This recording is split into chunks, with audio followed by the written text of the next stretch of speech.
RFK Jr. took over as Secretary of Health and Human Services, the agency has been in turmoil, rocked by resignations, layoffs, and a full-blown revolt over vaccine policies. What is really going on? People are talking about how they feel this administration is trying to harm us, trying to kill us. And at this point, I'm in agreement. Now, for those of us who are tuned into politics, we know how RFK Jr. gets down when it comes to vaccines. We know that he has been a critic against vaccines. In this video, we're specifically talking about COVID-19 vaccines, but RFK Jr. has been a critic of all vaccines for years. And now that he is the head of Health and Human Services, he's now taking action against vaccines. Back in 2025, he announced that COVID vaccines will no longer be recommended for healthy children and for pregnant women. This is a problem. Why? Because the CDC officials were blindsided by this announcement. He had not communicated with them in any way, shape, or form. CDC officials were completely blindsided. They found out about the change not through internal communication, but through a public video that RFK Jr. posted out on social media. He came to this decision by himself. The move bypassed the CDC's independent vaccine advisory panel, a group of experts who traditionally guide these decisions. It's a process that's supposed to be transparent, based on science, and free from political interference. But not anymore, now that Donald Trump is in office. It didn't stop there. RFK removed all 17 members of the CDC's Vaccine Advisory Committee. Y'all remember when that blew up in the news media? These are the experts who have spent their career studying vaccines and public health.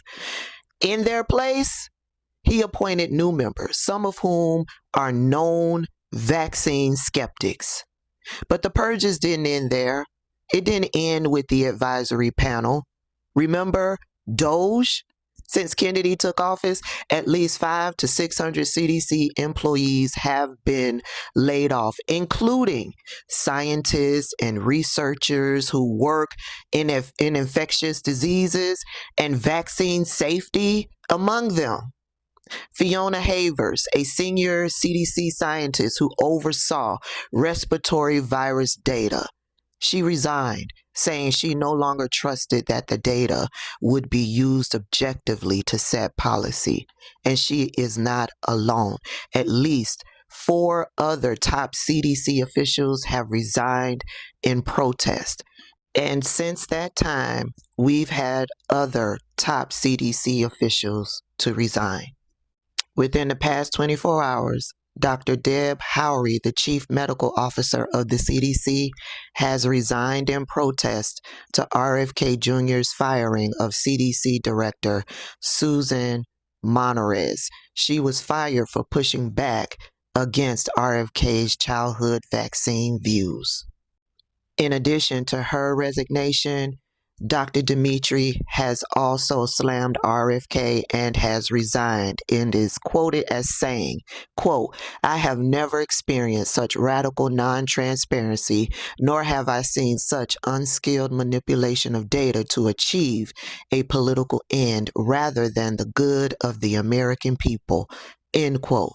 And doing all of these things, you have to ask, what is the political end? Is it to murder? Is it to kill American citizens?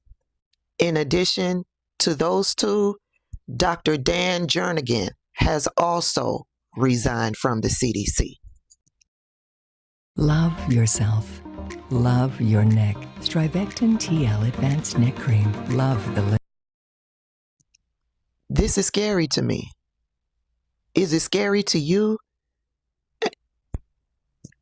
The CDC's recommendations influence what vaccines that our doctors recommend, what your insurance will cover, and even what schools will require. When politics overrides science, public trust erodes, and that puts us all at risk. The chaos at the CDC has already had real world consequences. In August, a shooting at the CDC headquarters in Atlanta was linked to anti-vaccine sentiment. Y'all remember that? Documents from the shooter's home showed anger over coronavirus vaccines, and the CDC workers are now demanding that Kennedy denounce vaccine misinformation, which we know he will not do.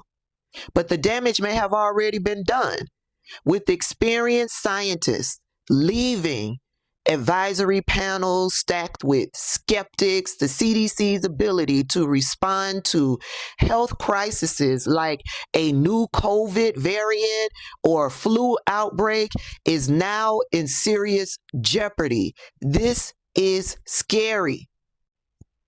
Make America healthy again. Maha my behind. RFK Jr.'s actions have created dangerous divides over at the CDC around our nation. The American Academy of Pediatrics has already broken with the CDC, continuing to recommend COVID vaccines for young children.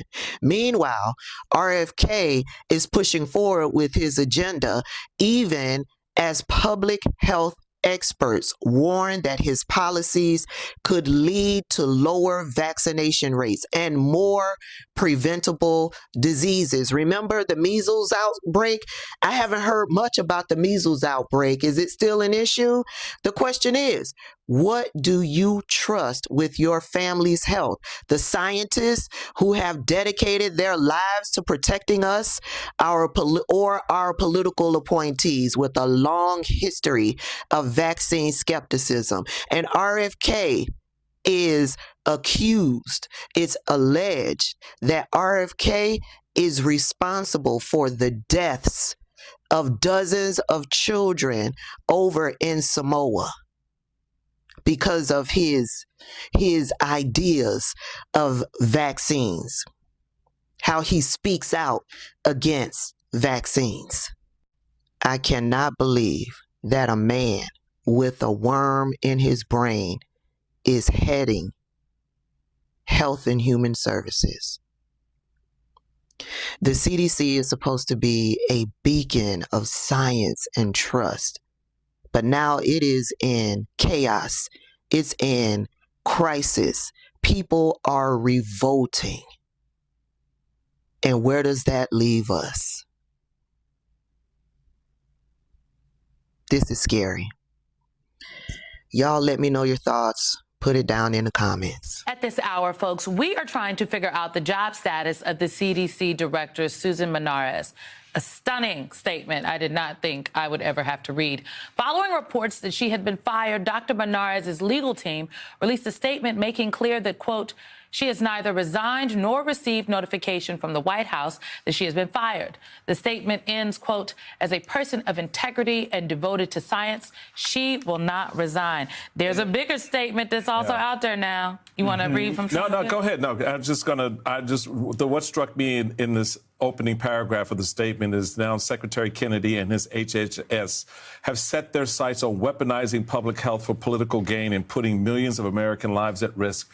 That is such an important point to emphasize in all of this, because from the very beginning, this is the fallacy, the lie, the conceit of make America healthy again. Right. It ain't about making you healthy. How do you make someone healthy when you take away their access to vaccines? Right. How do you make them healthy when you deny their access to hospitals and doctors? You're closing down. Your big, beautiful bill is doing some pretty ugly crap to people in rural America. So, can we all just start pretending that somehow we're going to be all right? Because we're not. Well, I know people ask for hope, but this is the truth.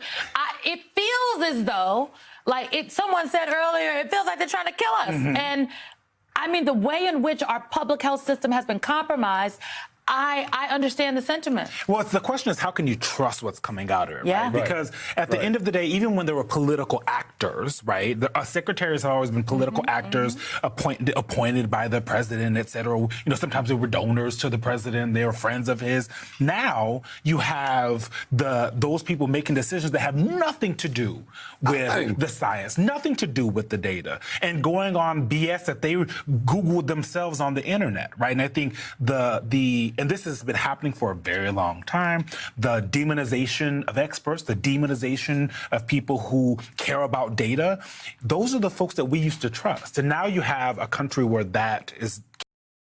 How do we balance cortisol levels naturally? Here are 5 ways that can help. Can't be the case. It's the point. I was going to say, Simone, you put the conspiracy in Americans' homes. So now the lie is at your table. It's in your child's medicine cabinet. It's in the bedroom. I mean, where do we go now to keep ourselves healthy? I mean, I do appreciate that Dr. Manares is not backing down. I appreciate Yes, very much so. We had the doctor on earlier. I appreciate that folks in the medical community and the scientific community are speaking out loudly and proudly. I appreciate the resignations from the 4 other top officials that said, not on our watch, we will not be complicit here. We always ask for the people to stand up and fight. Like, they are standing. Dr. Manares is fighting. Lisa Cook is fighting. I think these people are standing their ground, and I think the rest of us need to stand our ground, too. I just like to see, to your very important point, and y'all have heard me say it at this table a lot, I want to see the leadership of this country, the political leadership, show the kind of resolve and courage that doctors and moms and who dads, didn't sign up to be political. That is not what they hate that. I know Dr. Dimitri. He does not want to be political. He Can cares we stand about with science. these folks and support them in this, or are you're because you're otherwise part of the problem here? Well, Bill Cassidy got some answers to the American people and to his constituents. Bill Cassidy is a congressman. He's a doctor. He knows what is supposed to be happening. And if Susan Manares, as the reporting suggests, and, you know, Dr. Irwin with his own on-the-ground reporting, if Susan Manares called him to warn him and she was fired anyway and he did nothing about it, well, Louisiana, you might need to pick up the phone and call your congressman and ask him why he is putting you and your family's health in jeopardy.